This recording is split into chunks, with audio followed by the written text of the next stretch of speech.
ব্যাপার, এত দৌড়ে আসছো কেন? Happy Valentine's day my queen. Thank you so much, happy Valentine's day. Thank you. তুমি এরকম দৌড়ে আসছো কেন, হাঁপাচ্ছ কেন? ও আর বলো না, ফুল হ্যাঁ। ফুল হলো ভালোবাসার প্রতীক। আল্লাহ প্রদত্ত একটা সুন্দর জিনিস, তাই না? এই জিনিস টাকা দিয়ে কিনতে হবে? তুমি টাকা দাও নাই? না, টাকা কেন দেবো? তুমি ফুল চুরি করে নিয়ে আসছো? চুরি কেন করব?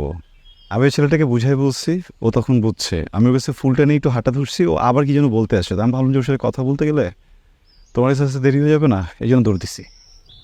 যাই হোক, 1400 টাকা দাও। আমি পাখি কিনেছি, পাখি বিলটা দিতে হবে। ও পাখি কই? পাখি তো আমি উড়াই নিচ্ছি। মানে এটা ছিল তোমার পানিশমেন্ট। টাকা দাও, 1400 টাকা। আর এই ছেলেটা অনেকক্ষণ ধরে দাঁড়ায় আছে, তাও না?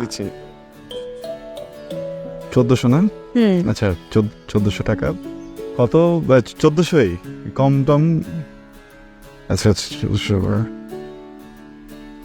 একটা কথা বলি, তুমি আমাকে জাস্ট কয়েকদিনের জন্য 1200 টাকা লোন দিতে পারবা? মানে আমার কাছে 220 টাকা আছে, 20 টাকা তো বাসে যাওয়ার সময় লাগবে। হ্যাঁ, আর 200 টাকা